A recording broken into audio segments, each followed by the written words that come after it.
안녕하세요. 저는 제가 좋은 마음으로 했던 행동이 비수가 되어 되돌아오는 경우도 있다는 걸 알게 된 직장인 여자입니다.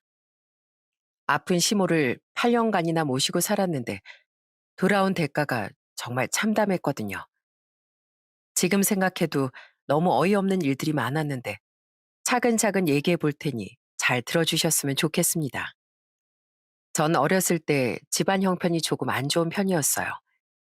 그래서 그런지 저희 부모님은 돈 아낀다고 웬만큼 아프지 않으면 병원도 잘 안 가셨고 필요한 물건 같은 것도 엄마가 동네 아줌마들한테 얻어서 쓰곤 했어요. 여보, 이거 우리 앞집 민수 엄마가 안 쓰는 냄비라고 준 건데 괜찮지 않아? 이거 상태도 멀쩡해서 한 몇 년간은 편하게 쓸 수 있겠어. 저희 집안에 이렇게 돈이 없다 보니까 저 역시도 서러울 때가 많았습니다. 친구들이 동네 문방구에서 불량식품 같은 걸 사 먹을 때도 전 그저 멀뚱멀뚱 쳐다보기만 하고 친구들이 새로 산 학용품을 학교에 가져와 자랑할 때도 속으로 부러워하기만 했어요. 솔직히 어린 마음에 서러울 때도 많았지만 그래도 부모님이 고생하시는 걸 알기에 불만을 말할 수가 없었습니다. 그래서 제가 맏이로서 남동생들도 더 잘 챙기고 더 의젓하게 행동하려고 노력했어요. 한 번은 부모님이 일하러 가셨을 때 저희 막내 남동생이 저한테 이러는 겁니다. 누나, 왜 우린 놀이공원도 안 놀러 가? 우리 엄마 아빠 진짜 치사해. 준혁아, 놀이공원이 그렇게 가고 싶어? 그런데 꼭 돈 들여서 놀이공원 안 가도 더 재밌게 놀 수 있어. 오늘 누나가 놀이공원에 가는 것보다 더 신나게 놀아줄까? 저는 남동생들이 서운해하지 않도록 동네 놀이터를 쉬지 않고 뛰어다니며 정신없이 놀아줬습니다. 해저목마라고 하면서 뺑뺑이를 태워주고 바이킹이라고 하면서 그네를 세게 밀어줬어요. 그리고 귀신의 집이라고 하면서 집에서 챙겨간 보자기를 뒤집어 쓰고 귀신 놀이도 했답니다. 그래도 제 남동생들이 그걸 시시하게 생각 안 하고 재밌어 해줘서 정말 다행이었어요. 그렇게 시간이 흘러 대학에 들어간 전 부모님의 부담을 덜어드리기 위해 장학금을 타려고 노력했습니다. 매일 도서관에 살다시피 하면서 거의 코피가 터지도록 공부만 열심히 했던 것 같아요. 그래서 몇 번 빼고는 계속 성적 장학금을 받을 수 있었습니다. 그러자 저희 부모님이 엄청 칭찬을 해주시더라고요. 이야, 우리 미숙이가 또 성적 장학금을 받았어? 역시 우리 딸 참 대견하다, 대견해. 우리 미숙이 덕분에 엄마 아빠가 한시름 났네. 그러다가 제가 대학을 졸업할 때쯤엔 저희 집안 형편이 어느 정도 나아지게 되었어요. 이젠 외식도 하고 싶을 때 할 수 있고 필요한 옷이나 물건 같은 것도 살 수 있을 정도가 되었습니다. 그때 저희 엄마가 저와 남동생들을 앉혀놓고 이런 말씀을 하시더라고요. 얘들아, 엄마 아빠가 그동안 좋은 거 많이 못해줘서 정말 미안하구나.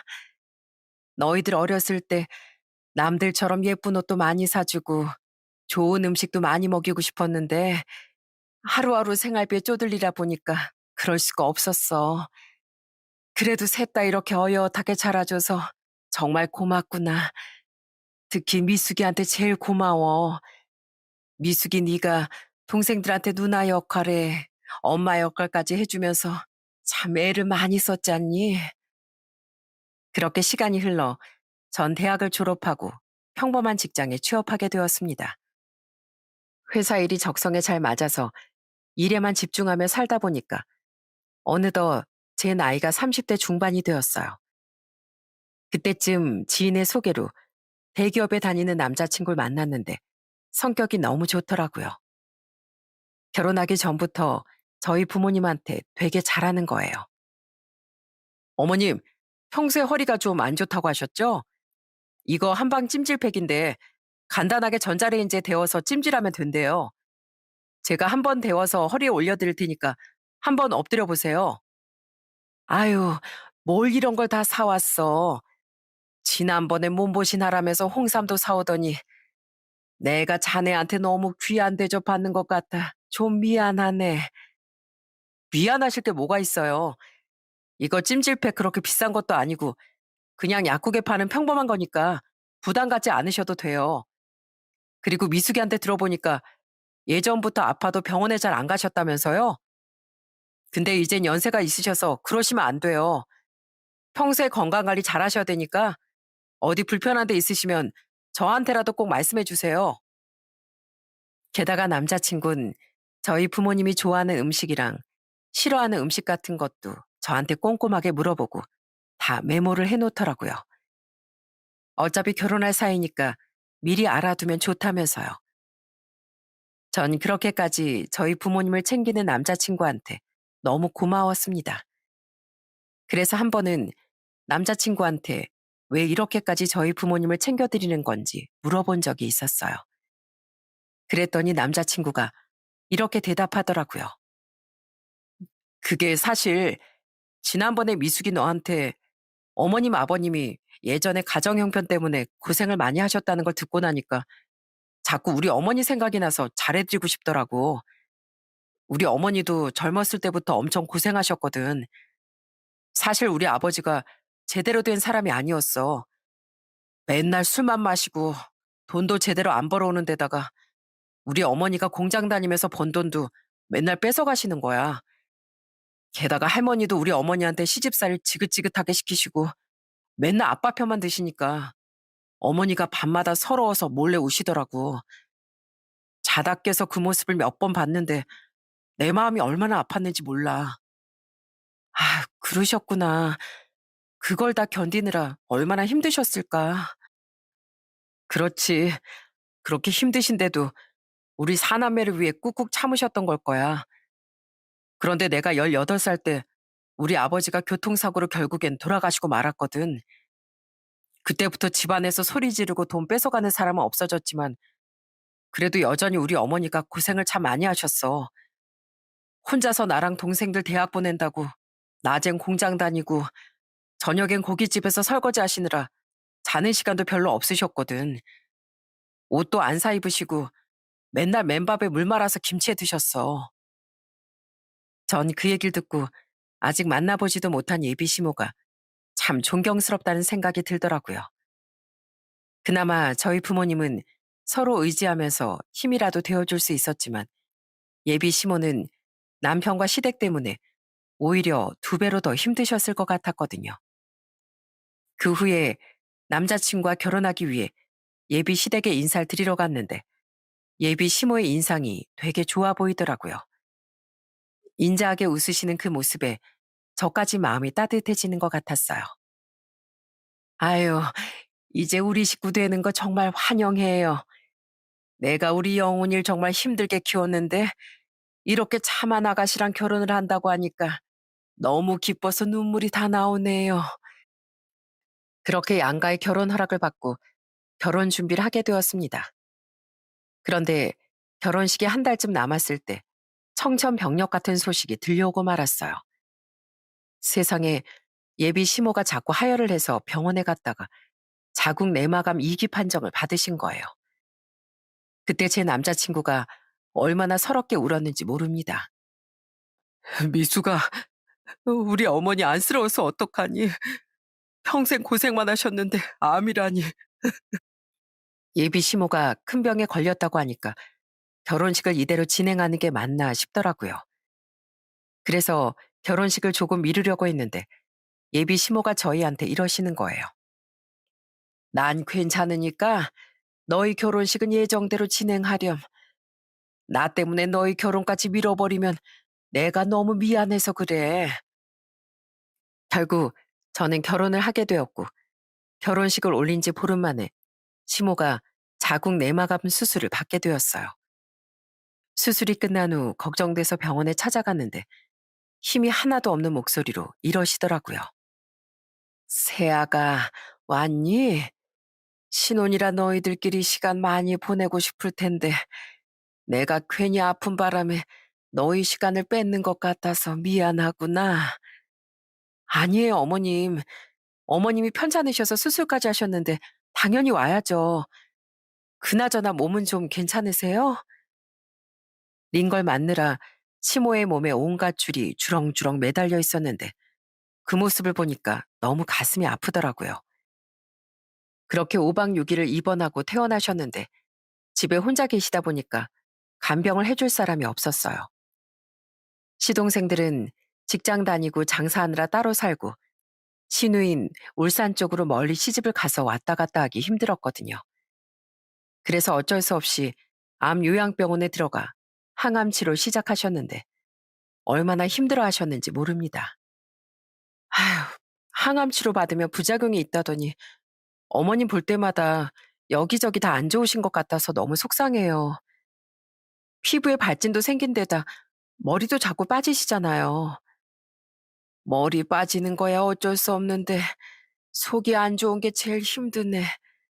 밥을 챙겨 먹어야 되는데 밥도 넘어가지도 않고 물만 마시는데도 자꾸만 구역질이 나와.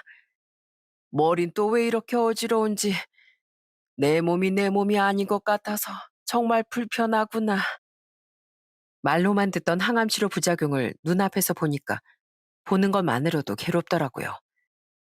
그런데 그걸 직접 겪는 시모는 얼마나 힘드셨겠어요? 그러다 보니까 저희 남편도 매일매일 시모 걱정에 제대로 잠도 못 자더라고요. 그러다가 하루는 저희 남편이 울면서 저한테 이러는 거예요. 여보, 내가 당신한테 이런 얘기해서 정말 미안한데 우리 어머니 당분간 우리가 모시고 살면 안 될까? 자식이 넷이나 있는데 혼자 요양병원에서 저렇게 힘들어 하시는 거 도저히 못 보겠어. 어릴 때부터 어머니한테 효도하겠다고 그렇게 다짐했었는데 정작 어머니가 아프신데도 아무것도 못하는 것 같아서 내 마음이 너무 아프단 말이야. 솔직히 처음엔 고민이 많이 됐던 것도 사실이에요. 하지만 어려운 환경에서 혼자 자식 넷을 키우신 시모가 존경스럽기도 했고 그런 분이 아파서 혼자 힘들어 하시는 게 너무 마음이 쓰이기도 해서 결국 시모를 저희 집으로 모시기로 했어요. 그랬더니 저희 남편이 저한테 고맙다고 몇 번이나 울면서 얘기를 하더라고요. 그 후 저는 매일매일 퇴근하고 시모를 엄청 챙겨드렸어요. 식사도 암 환자에 맞는 식단으로 일일이 준비하고 입맛이 없다고 하셔도 끝까지 드실 때까지 앞에 앉아서 지켜봤습니다. 방도 항상 따뜻하게 해드리고 온갖 심부름도 다 도맡아서 했어요. 어머님, 목마르시다고요? 제가 물 갖다 드릴 테니까 잠깐만 기다려 보세요. 그나저나 화장실 안 가셔도 돼요? 화장실 가시고 싶을 때 말씀하시면 제가 부축해 드릴 테니까 언제든지 저한테 말씀하세요. 아셨죠?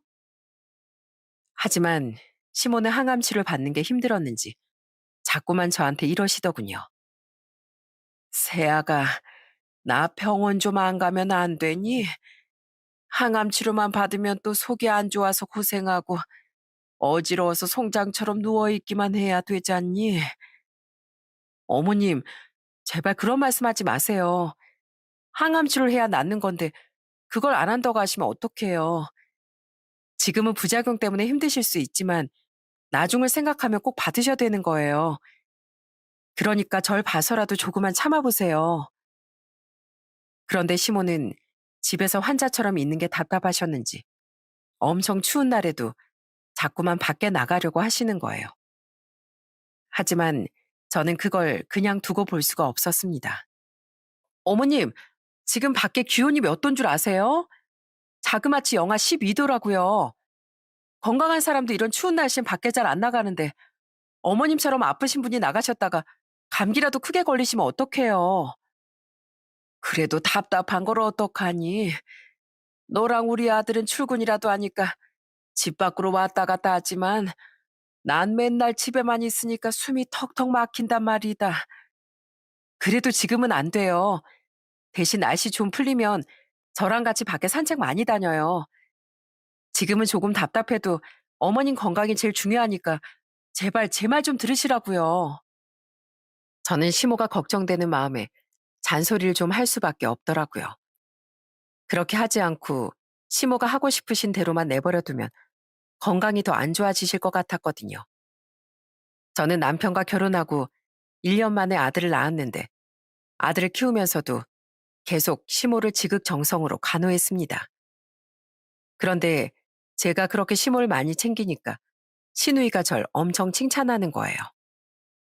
올케 언니, 제가 멀리 사느라 우리 엄마 못 챙겨드리는 거 항상 죄송했는데 그래도 올케 언니 덕분에 안심하면서 살잖아요. 올케 언니 아니었으면 진짜 우리 엄마 어쩔 뻔했어요. 그런데 그렇게 지극정성으로 간호한 보답일까요? 시간이 갈수록 기운을 차리고 건강해지시던 시모가 몇 년 만에 드디어 병원에서 완치 판정을 받게 되었습니다. 그때 저와 남편이랑 시모랑 셋이서 부둥켜 안고 얼마나 기뻐했는지 몰라요. 어머니, 정말 축하드려요. 이제 남들처럼 건강하게 사실 일만 남으셨다고요. 그리고 여보, 우리 어머니가 이렇게 건강해지실 수 있었던 건 다 당신 덕분이야. 내가 앞으로 당신한테 그 누구보다도 잘한다고 약속할게. 그때까지만 해도 전 이제 건강해진 시모와 더 즐겁게 지낼 수 있을 거라고 생각했습니다. 그런데 그게 제 마음대로 되는 게 아니더라고요. 시모는 암이 완치되자 점점 본인 마음대로 행동하기 시작하시는 거예요. 하루는 추운 날에도 밖에 나간다고 하시길래 제가 목도리라도 하고 가시라고 했더니 저한테 짜증을 내시더군요. 아유, 넌 내가 아직도 환자인 줄 아니? 병원에서도 완치됐다고 했는데 언제까지 나한테 잔소리할 거야? 어머님, 아무리 완치됐어도 재발할 수 있는 거니까 당연히 조심해야 되는 거잖아요. 그리고 꼭 재발이 아니더라도 감기 걸리실까 봐 그러는 거죠. 감기가 뭐 대수니? 내가 암 환자였을 땐 어쩔 수 없이 네 잔소리 다 들으면서 살았지만 이제 나도 건강해졌으니 그렇게 사사건건 이래라 저래라 하지 좀 말아라. 게다가 제가 평소처럼 시모의 건강을 생각해서 반찬 같은 걸 좀 싱겁게 해놓으면 자꾸 옆에 와서 소금이나 간장을 들이붓고 고춧가루를 팍팍 치시는 거예요. 어머님, 다 만들어 놓은 거에 간을 더하시면 어떡해요? 그거 맵고 짜서 먹을 수나 있겠어요? 내가 그동안 너 때문에 밍숭맹숭한 음식을 몇 년을 먹었는데 이젠 좀 내가 먹고 싶은 대로 먹어보자. 솔직히 말해서 네가 자꾸 건강 때문에 싱겁게 먹어야 된다고 우기니까 먹긴 했다만 그동안 맵고 짭짤한 음식 먹고 싶어서 내가 얼마나 혼나는 줄 아니? 어머님 심정은 이해하지만 이건 좀 과하잖아요. 그리고 어머님 암은 완치되셨지만 혈압이랑 당뇨도 있으신데 당연히 식단 관리는 계속해야 되는 거 아니에요? 제가 일부러 어머님한테 맛없는 음식 드리려고 이러는 게 아니잖아요. 물론 몇 년간 아프셨다가 완치되고 자유를 찾았다는 생각에 본인 마음대로 행동하시는 건 어느 정도 이해가 되긴 했습니다. 하지만 제가 건강을 생각해서 하는 행동까지 전부 다 안 좋게만 생각하고 청개구리처럼 반대로 하시니까 너무 답답하더라고요. 그래서 한 번은 제가 남편한테 하소연을 한 적도 있었어요. 여보, 나 진짜 어머님 때문에 너무 답답해. 난 어머님을 위해서 그러는 건데 왜 자꾸 반대로만 하려고 하시는 거야? 솔직히 어머님 이러실 때마다 나 너무 서운하고 속상해. 아휴, 우리 어머니가 암 때문에 고생하시다가 이제 완치되시니까 기분이 좋아서 자꾸 건강 생각 안 하고 반대로 행동하시나 봐. 그동안 먹고 싶은 거 못 먹고 하고 싶은 거 못 하면서 살았던 시간들이 있으니까 그걸 해소하고 싶으셨겠지. 남편한테 얘기를 했는데도 남편이 시모 편만 드니까 너무 섭섭하더군요. 워낙에 효자인 줄은 알았지만 그래도 제 편을 들어줄 줄 알았거든요. 그런데 시모는 본인이 아팠을 때 제가 잔소리를 많이 했던 게 앙금이 쌓였었는지 자꾸만 절 유치하게 괴롭히기 시작하시는 거예요. 한 번은 제가 한겨울에 목욕을 하고 있는데 갑자기 찬물이 나와서 깜짝 놀란 적이 있었습니다. 아, 차가워. 아우, 따뜻한 물이 갑자기 왜 안 나오는 거야? 너무 이상해서 찬물로 겨우 씻고 나와보니 보일러가 꺼져 있더군요. 그때 집에 시모밖에 없어서 시모한테 물어봤더니 시모가 저한테 이렇게 얘기하시더라고요. 그래, 내가 껐다. 너 예전에 나 아팠을 때 내가 시원한 물 좋아하는데도 꼭 따뜻한 물로 씻으라고 했지? 근데 넌 아픈데 한 군데도 없으니까 굳이 따뜻한 물로 씻을 필요도 없는 거잖아. 저는 시모가 감기에 걸리실까 봐 따뜻한 물로 씻으라고 한 거였는데 그걸 저한테 이런 식으로 복수하실 줄은 몰랐습니다.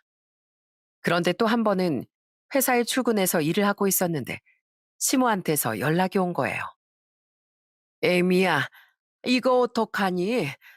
나 지금 미용실에 와서 머리를 했는데 내가 깜빡하고 카드를 집에 두고 왔지 뭐야. 결제 금액이 16만 원인데 내가 여기 미용실 계좌번호 문자로 보내줄 테니까 거기로 16만 원 좀 입금해라. 세상에 모아놓은 돈도 있으신 분이 돈 한 푼 쓰기 싫어서 카드를 놓고 왔다는 핑계로 저한테 대신 결제를 해달라고 한 적이 한두 번이 아니었답니다. 게다가 한 번은 출근 후에 사무실에서 슬리퍼로 갈아 신으려고 했더니 운동화가 안 벗겨지는 거예요. 이상해서 들여다보니까 접착제라도 발라놨는지 양말이 운동화 안쪽에 딱 달라붙어 있었어요. 너무 어이가 없어서 집에 가서 시모한테 따졌더니 아무렇지도 않게 오리발을 내미시는 겁니다. 참나, 내가 무슨 유치원생도 아니고 네 신발에다가 접착제를 왜 발라놓니? 너 회사에서 되게 한가한가 보다. 이런 이상한 걸로 시엠을 모함하게. 정말 어머님이 안 하셨다고요? 접착제가 들어있던 선반이 높아서 우리 서준이가 했을 리도 없고 그렇다고 출장 가 있는 저희 남편이 했을 리도 없잖아요. 진짜 아니라니까 그러네. 왜 생사람을 잡고 그래? 게다가 시모는 설거지를 하고 있는 제 뒤에 다가와 전기 파리채로 제 머리통을 냅다 후려친 적도 있었습니다. 아유, 집안에 모기가 왜 이렇게 많어? 어머님, 사람 머리를 전기 파리채로 때리시면 어떡해요? 지금 저한테 일부러 그러신 거죠? 내가 언제 일부러 그랬다고 그래? 모기가 네 머리통을 물까 봐. 내가 모기 잡아준 거잖아. 세상에 유치해도 그렇게 유치할 수가 없더라고요.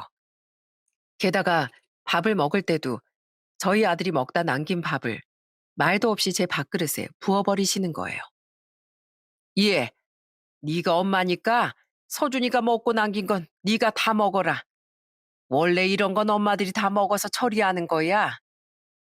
시모가 하도 그러니까 처음엔 시모 편을 들던 남편도 이젠 시모한테 한마디씩 하기 시작하더군요. 어머니, 진짜 왜 그러세요? 뭐가 그렇게 불만이시길래 가만히 있는 사람을 못 잡아먹어서 안달이시냐고요. 제발 부탁이니까 그냥 얌전히 좀 있어주세요. 제가 어머니 때문에 이 사람 얼굴 보기 얼마나 민망한지 아세요? 그렇게 시모의 행동이 나날이 심해져 갈 때쯤 세무사로 일하는 첫째 시동생이 똑같은 세무사 동서와 결혼을 하게 되었습니다. 그런데 시모가 그때부터 저와 동서를 비교하기 시작하는 거예요. 역시 넌 전문직이라 그런지 네 형님과는 다르게 외모도 세련되고 옷 입고 다니는 것도 어쩜 이렇게 고급스럽니? 네 형님은 대기업 다닌 우리 아들 만나가지고 그나마 그 정도 사는 거지? 우리 아들 아니었으면 아마 지금보다 더 거지꼴이었을 거야. 그나저나 나도 평소에 우아하단 얘기 많이 듣는데 지금 보니까 우리 큰애보다 너랑 같이 있는 게 훨씬 더 잘 어울리는 것 같다. 맞아요, 어머님. 어머님이 얼마나 우아하신데요. 제가 다음번에 어머님이랑 진짜 잘 어울리는 고급스러운 옷 사드릴 테니까 같이 백화점 한번 가요. 시모가 대놓고 저와 비교하는데도 동선 얄밉게 시모 편만 들면서 여우짓을 하더군요. 그 모습을 보면서 너무 어이가 없어서 코웃음만 나왔습니다. 그러다가 장사를 하고 있던 둘째 시동생도 유치원 교사랑 결혼을 하게 되었는데 그때부턴 시모가 둘째 동서랑도 절 비교하더라고요. 아유, 넌 직업이 유치원 교사라 그런가? 말하는 게 참 상냥하구나. 내가 큰애랑 같이 살면서 맨날 독하고 냉랭한 목소리만 듣다가 이렇게 네 목소리를 들으니까 이제서야 좀 살 것 같다. 그런데 둘째 동서도 엄청 얄밉게 여우같이 굴더라고요. 시모가 맞는 말을 하든 틀린 말을 하든 무조건 맞장구를 치면서 동조를 하는 거예요. 예, 내가 완치 판정까지 받았는데 계속 싱겁게 먹고 운동까지 해야겠니? 나도 이제 건강한 사람인데 내 마음대로 살아도 되는 거잖아. 안 그래? 그럼요. 사람은 원래 하고 싶은 대로 살아야 된다고 했어요. 근데 큰형님이 맨날 어머님한테 식단 관리하셔라, 가벼운 운동이라도 하셔라 이러면서 잔소리 하시니까 어머님이 엄청 답답하시겠어요. 아휴, 그러니까 말이야. 게다가 지난번엔 내같이 운동화에다가 접착제 발라놨다고 날 의심하는 거 있지? 아무리 시애미가 우스워도 그렇지. 정말 너무하는 거 아니냐? 어머, 진짜 너무하셨다. 우리 어머님이 얼마나 좋은 분인데, 아니, 설마 그런 행동을 하셨을라고요. 세상에, 시모가 아주 제 앞에서 동서들한테 대놓고 제 흉을 보더라고요. 심지어는 동서들한테 이러는 겁니다. 아유, 난 큰애랑은 성격이 너무 상극이라서 같이 지내는 게 얼마나 힘든지 몰라. 너희랑 같이 있으면 이렇게 너무 편하고 좋은데 큰애랑 있으면 기분이 좋다가도 우울해진다니까.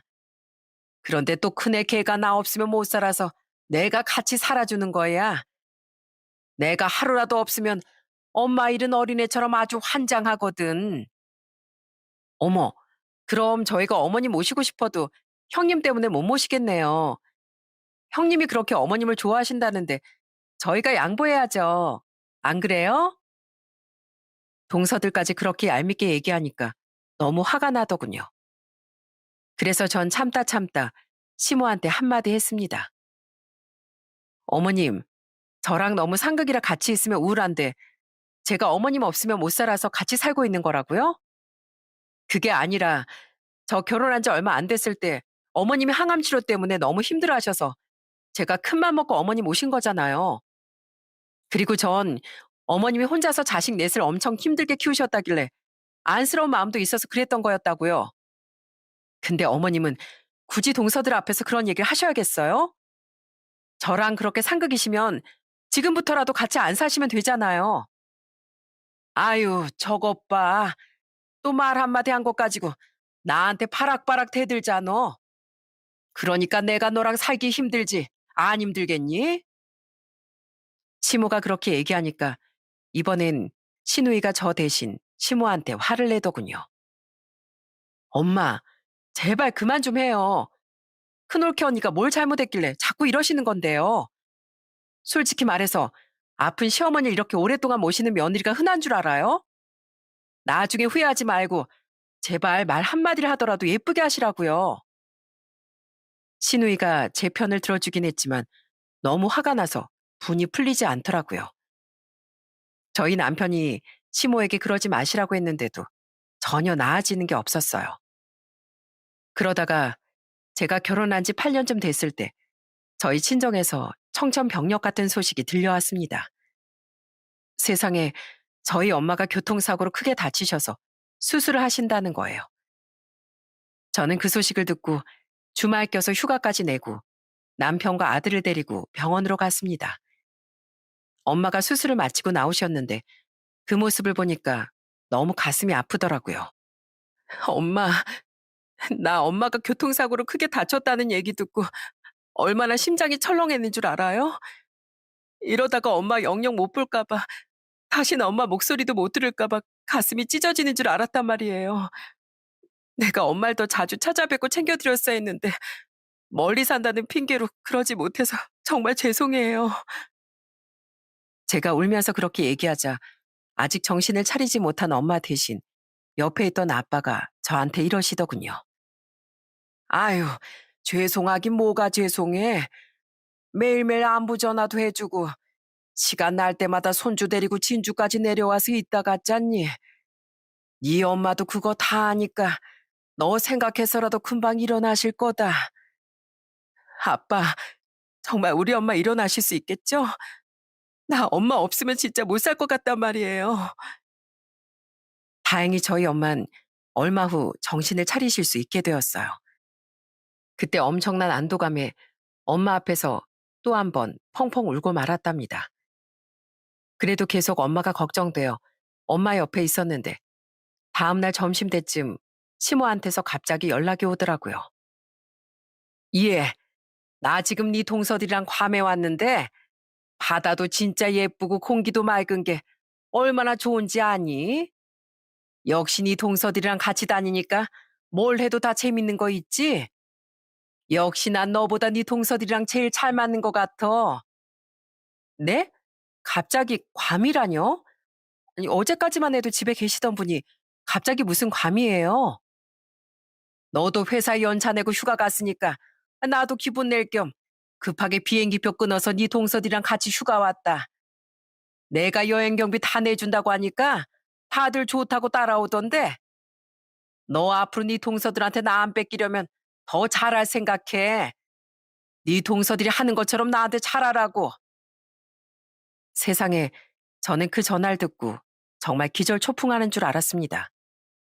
제가 좋은 일로 친정에 온 것도 아니고 엄마가 크게 다쳐서 병원에 온 건데 그걸 휴가라고 표현하면서 약 올릴 일인가요?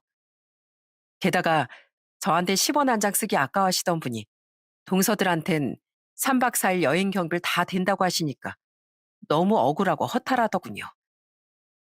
제가 그동안 시모의 병간호를 하고 8년 동안 모시고 살았던 게 한순간에 다 무너지는 기분이 들었어요. 너무 화가 나서 남편한테 얘기를 했더니 남편도 엄청 어이없어 하더라고요. 아휴, 내가 진짜 창피해서 못 살겠어. 평소에 당신을 그렇게 못 살게 굴었으면서 장모님이 아프신데도 왜 그러시는지 도저히 이해할 수가 없다고. 예전엔 안 그러셨는데 도대체 왜 이렇게 변하신 거야? 여보, 나 이제 더 이상은 못 참겠어. 지금까진 당신 때문에 참고 살았는데 더 이상은 어머님이랑 못 살겠다고. 아휴, 알았어. 당신 마음 나 다 이해해. 당신 8년 동안 우리 어머니 모시고 사느라 엄청 고생했으니까 난 당신 하자는 대로 다 따를게. 애초에 이런 상황 안 생기도록 내가 더 중간에서 잘했어야 하는데 나 때문에 당신 일을 겪게 된 것 같아서 너무 미안해. 그 후 남편은 출근을 해야 돼서 이틀 정도 있다가 먼저 올라가고 전 회사에 휴가를 냈기 때문에 엄마 옆에 더 있었습니다. 그러다가 집에 가야 할 시간이 되니까 너무 걱정이 돼서 발이 안 떨어지더라고요. 엄마, 저 조만간 또 내려올게요. 병원에 한동안 계속 입원해 계시느라 힘드실 텐데 밥이라도 꼭 잘 챙겨 드세요. 그나저나 아빠가 옆에서 엄마 간호하시느라 고생 많이 하시겠네요. 아니다. 내 마누라인데 당연히 내가 지켜야지 누가 지키니. 네 엄마 내가 잘 보살필 테니까 걱정 말고 얼른 올라가거라. 그렇게 전 다시 집으로 돌아오게 되었습니다. 그리고 집에 오는 길에 우체국에서 큰 박스 여러 개를 사서 집에 오자마자 시모의 짐을 싸기 시작했어요. 양말부터 운동화, 작은 립스틱 하나까지도 전부 다 박스에 집어넣었습니다. 그랬더니 제법 짐이 많아서 큰 박스로 5박스나 나오더라고요. 그걸 집 앞에 다 내놨더니 퇴근하고 온 남편이 그걸 보고 저한테 이러더군요. 여보, 혼자 짐 싸느라 고생 많았겠네. 난 무조건 당신 편이니까 걱정하지 마. 우리 어머니가 뭐라고 하시든 내가 잘 해결해 볼게. 그리고 그날 저녁 시모한테서 전화가 오더군요. 이해, 나 방금 한국에 도착했거든. 근데 내가 며칠 동안 외국에 나가 있어 보니까 아무래도 나한텐 외국 음식보단 한국 음식이 입맛에 맞는 것 같더라. 안 그래도 고기가 좀 땡기는데 나 가면 바로 먹을 수 있게 갈비찜이랑 김치찌개 좀 맛있게 해놔라. 세상에, 아픈 엄마를 보러 갔던 절 그렇게 약 올려놓고선 뻔뻔하게 음식을 차려놓으라고 하시더군요. 그래서 전 대답도 안 하고 그냥 전화를 끊어버렸어요. 그 후 1시간쯤 지나니까 시모가 도착했는지 초인종이 울리더군요. 제가 문도 안 열고 인터폰만 받았더니 시모가 저한테 이러는 거예요. 얘, 너 문 안 열고 뭐 하니? 그나저나 집 앞에 있는 이 짐들은 뭐야? 너 설마 쓸데없는 물건 이렇게나 많이 시킨 거니? 아니요. 그거 다 어머님 짐인데요. 뭐라고? 아이, 그게 지금 무슨 소리야? 허락 없이 내 물건은 왜 만지고 왜 내 짐을 싸가지고 집 밖에다가 다 내놓은 건데? 왜긴요. 어머님 소원 들어드리려고 그러죠. 어머님 저하고는 상극이라서 같이 살기 힘드시다면서요. 제가 얼마나 싫었으면 친정엄마가 아파서 병원에 간 사람한테 동서들이랑 해외여행 갔다고 전화해서 자랑을 하실 수가 있어요? 제가 무슨 놀러 간 것도 아닌데 제가 휴가 갔으니까 어머님도 휴가 간다고 동서들한테 여행비까지 다 내주셨죠? 그렇게 사랑하는 동서들이랑 여행 잘 다녀오셨으면 그냥 그 짐 다 싸들고 동서들한테 가세요. 아시겠어요? 그러자 시모가 엄청 당황한 목소리로 소리를 치기 시작했어요. 뭐야? 아, 너 지금 겨우 그거 가지고 시애밀 집에서 내쫓겠다는 거냐? 내가 좋아하는 며느리들이랑 해외여행 간 게 뭐가 어때서? 그러니까 그 좋아하는 며느리들과 평생 사시라고요. 뭐하러 상극인 저랑 끝까지 같이 살려고 하세요?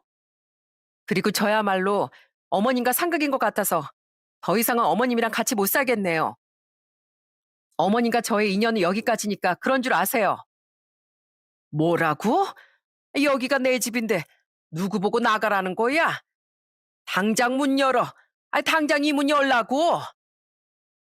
시모가 계속 소리를 질렀지만 전 끝까지 문을 안 열어줬습니다. 그러자 남편이 자기가 얘기해 본다며 현관문을 열고 밖으로 나가더군요. 그러자 현관문 밖에서 시모의 목소리가 들려왔어요. 아휴, 역시 우리 아들밖에 없구나. 영훈아, 나 여행하고 와서 다리도 아프고 피곤하니까 얼른 집에 좀 들어가자. 하지만 저희 남편은 냉정한 목소리로 시모한테 이렇게 얘기하더군요. 어머니, 저희 와이프가 말한 대로 그냥 이 짐 가지고 돌아가세요. 저도 지켜야 될 제 가정이 있는데 어머니 때문에 제 가정이 망가지는 거 더 이상은 못 참겠어요. 그래도 제가 아들로서 어머니한테 최선을 다하고 싶었는데 아무래도 여기까지인 것 같습니다. 그러니까 영준이한테 가시던지 아니면 영철이한테 가서 같이 살자고 하세요. 뭐라고? 너 지금 그게 무슨 말이야? 너까지 나보고 이 집에서 나가라는 거니? 네. 그래도 가는데 차비는 필요하실 테니까 제가 차비는 드릴게요. 어머니가 재수 씨들을 워낙 예뻐하시니까 재수 씨들도 이해해 주겠죠. 영훈아, 너 이러는 거 아니다. 지금 네 엄마를 버리겠다는 소리야? 시모의 목소린 점점 절규로 변했고 어느 정도 시간이 지나자 그 목소리도 없어지더군요. 그런데 그날 시모가 둘째 시동생네 집으로 갔는지 밤늦은 시간에 저한테 문자가 온 거예요. 예, 내가 뭐 너 없으면 갈 데도 없는 줄 아니? 나 지금 우리 영철이네 집에 와 있는데 따뜻한 밥도 차려주고 얼마나 날 환영해 주는지 모른다. 난 나한테 잘해주는 며느리들만 평생 끼고 살 거야. 그러니까 넌 앞으로 나한테 연락도 하지 마라.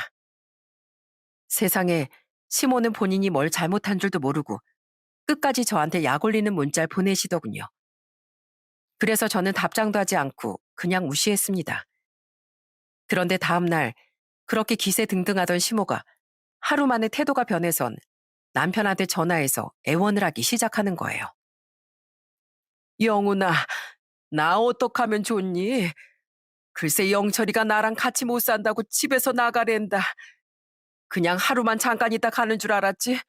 계속 있는 줄 알았으면 문도 안 열어줬을 거래. 게다가 영준이한테도 전화했는데 걔도 지 마누라가 반대한다면서 집에 못 오게 하는 거 있지? 세상에 평소에 나한테 그렇게 아양 떨던 애들이 어떻게 한순간에 시애밀 나몰라라 할 수가 있니? 시모는 그제서야 현실 파악이 됐는지 다시 저희 집에 들어오면 안 되냐고 남편한테 부탁을 하시더군요. 하지만 저희 남편은 매정하게 그 부탁을 거절했습니다. 그러다 결국엔 둘째 동서가 딱 일주일만 시모를 모시기로 했나 봐요. 그래서 그 집으로 들어가셨는데 약속한 일주일이 끝나가니까 시모가 저한테 찾아와선 사정사정을 하는 겁니다. 애미야, 내가 잘못했으니까 제발 나 한 번만 다시 받아주렴. 네 동서들은 나랑 사는 게 불편해서 자꾸 못 산다고 하는데 넌 그래도 나랑 8년이나 같이 살아봤으니까 불편한 거 없을 거 아니냐. 왜 저는 불편할 게 없을 거라고 단정하세요? 저요, 어머님과 같이 살면서 불편하고 답답한 거 엄청 많았거든요. 제가 어머님 아프실 때 병간호한다고 하나부터 열까지 다 신경 쓰고 퇴근하고 집에 와서도 쉬지도 못했었는데 어머님은 오히려 완치된 뒤부터 절 못살게 굴기만 하셨잖아요. 사사건건 시비 걸고 유치하게 괴롭히기나 하고 심지어 동서들하고 비교까지 하셨던 거 기억 안 나세요? 그건 네가 내 건강 챙긴다고 잔소리를 하도 많이 하니까 그게 답답해서 그랬지. 내가 아팠을 때야 기운이 없어서 너 하라는 대로 했지만 다 낳고 나서도 계속 잔소리를 하니까 괜히 네가 얄미워서 그랬어. 그런데 네 동서들은 내가 하는 말은 다 맞다고 맞장구 쳐주니까 괜히 네 동서들이 더 예뻐 보이더라고. 제가 절 위해서 잔소리를 했어요? 다 어머님을 위해서 한 거잖아요. 어머님 몸 더 안 좋아지실까 봐 식단에 신경 쓰고 추운데 나가지 말고 가벼운 운동이라도 하라고 하는 게 그렇게 심한 잔소리예요? 어머님은 어머님 편만 들면서 달콤한 말만 하는 동서들이 예뻐 보일지 모르겠지만 그건 진정으로 어머님을 위하는 말이 아니라고요. 그런데도 어머님은 저보다 동서들이 훨씬 좋으시다면서요. 그러니까 굳이 저랑 살려가지 마시고 동서들과 사시라고요. 네 동서들이 날 안 받아준다는데 어떡하니 그럼. 날 받아줄 사람은 너밖에 없으니까 아니 너한테 이렇게 부탁하는 거야.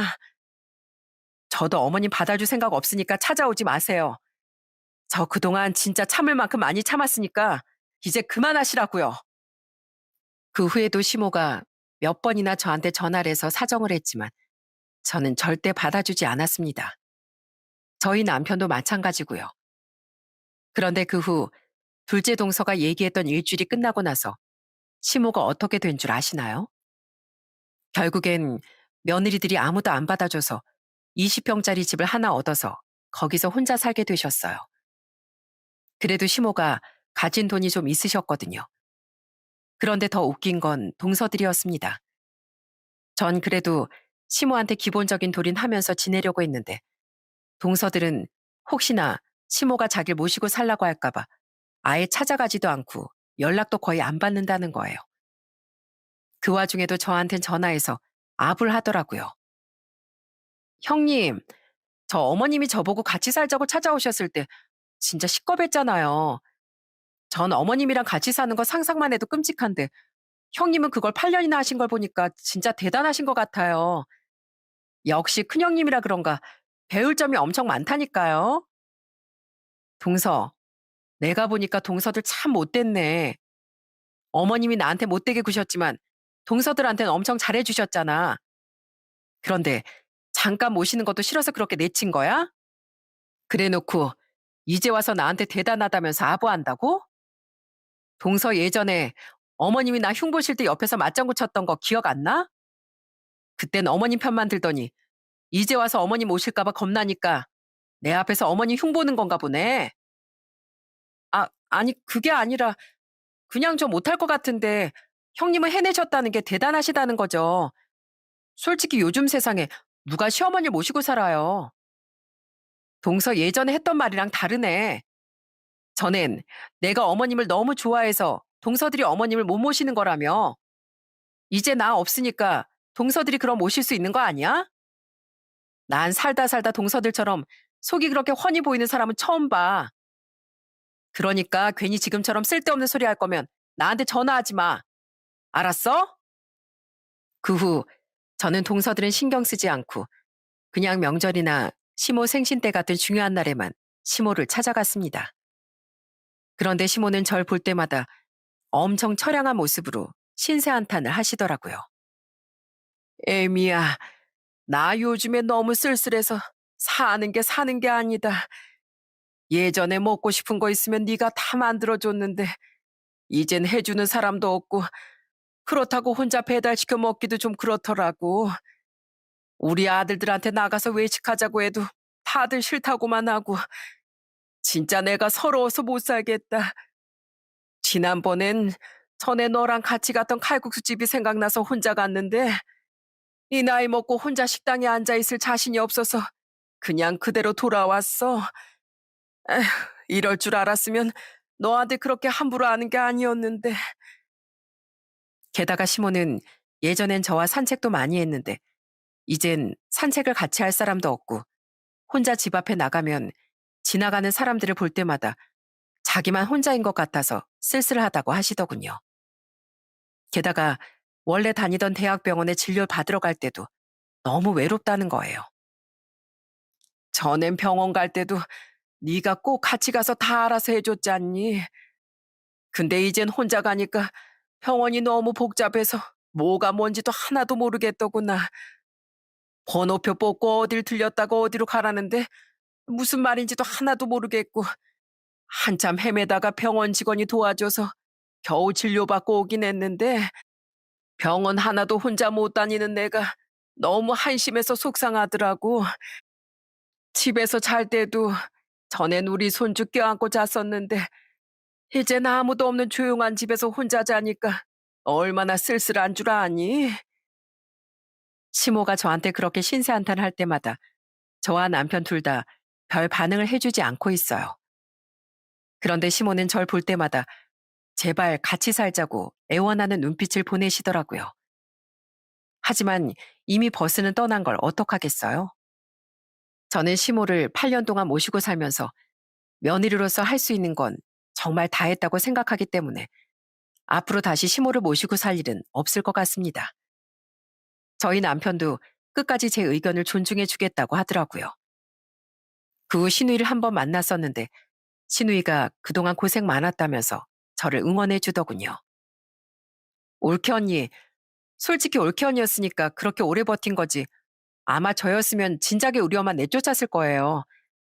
딸인 저도 엄마가 그렇게 행동하면 못 참는데 올케 언니는 얼마나 더 화가 나셨겠어요. 전 항상 올케 언니 편이니까 혹시라도 우리 엄마가 앞으로 또 힘들게 하면 저한테 말씀하세요. 엄마가 또 같이 살자고 매달리면 절대 받아주지 마시고요. 아셨죠? 시동생들은 집안일에 무관심하고 동서들은 둘 다 속이 훤히 보이는 여우들인데 시누이만큼은 그래도 제대로 된 사람이라서 얼마나 위안이 됐는지 모릅니다. 솔직히 시모가 저희 엄마가 사고 났을 때 그런 행동만 안 했어도 제가 조금 더 참고 살았을지도 몰라요.